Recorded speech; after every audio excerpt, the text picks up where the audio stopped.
du pain quotidien. 7h24 sur RMC. Allez, votre rendez-vous conso du pain quotidien avec Caroline Philippe. Alors attention, si vous êtes en train de jeter la bouteille de lait vide à la poubelle ou le sachet de céréales, vous arrêtez tout, nous dit Caroline ce matin.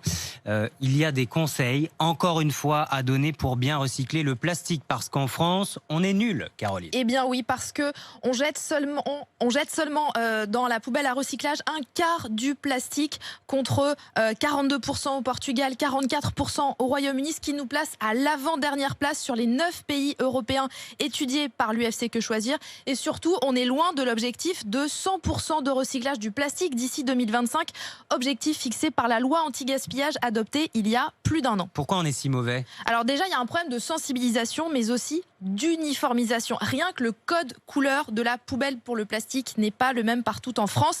Il y a la poubelle jaune pour certains, la poubelle marron pour d'autres, celle avec le couvercle rouge. Et en plus de ça, les consignes de tri ne sont pas partout les mêmes. C'est la fameuse question: où est-ce que je mets le pot de yaourt vide? Poubelle noire ou poubelle carton et plastique? Ça dépend où j'habite en fait, si j'ai bien compris. Bah oui, Charles, en effet, ça dépend où on habite. Pour 50% de la population française, les pots de yaourt vide, mais aussi par exemple les gourdes de compote ou les barquettes en plastique, eh bien c'est direction la poubelle recyclage. Pour l'autre moitié, c'est la poubelle classique. C'est désespérant, mais c'est tellement français. Mais Exactement. Non, mais c'est toujours. Voilà en fait, la ça dépend. France. C'est Elle la est France là, qu'on la aime, vraie elle est là. France. Ça dépend, voilà. Donc le plus simple pour vous y retrouver, vous passez un coup de fil à votre mairie, vous vérifiez sur le Arrêtez les site yaourts, internet. Il faut arrêter beaucoup de choses alors du coup dans ce cas-là.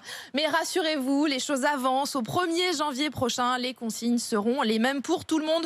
Tous les emballages plastiques iront dans la poubelle recyclage. Et donc, logiquement, si on jette de plus en plus de plastique dans la poubelle recyclage, eh bien, le taux de recyclage devrait s'accroître et donc on devrait gagner peut-être des places au classement. Ou alors, il faut peut-être attendre que Bruxelles nous dise comment faire pour uniformiser nos Avec consignes une de troisième recyclage. poubelle, peut-être, non. Bon, tout ça, ça dépend pas forcément de nous, les consommateurs, en fait. Bah non, parce qu'évidemment, on peut acheter en vrac, on peut privilégier les grands contenants, mais il y a des produits dont on ne peut pas se passer, comme les Pringles, n'est-ce pas, Charles Magnin? Je sais que vous en mangez beaucoup, et là, ce sont les C'est un industriels. aliment de base. Évidemment, dans l'alimentation saine de Charles. Et là, c'est pas de votre faute, chers consommateurs, ce sont les industriels qui ont une responsabilité dans la conception de l'emballage, parce que ces chips sont emballés dans un tube en carton. À l'intérieur, c'est doublé d'aluminium, il y a un fond métallique et un bouchon en plastique. Oui, résultat, cette boîte de Pringles n'est recyclable dans aucun des 9 pays étudiés par l'association de consommateurs. Dissocier en fait les matières de l'emballage devient trop compliqué pour les usines, pour les centres de tri.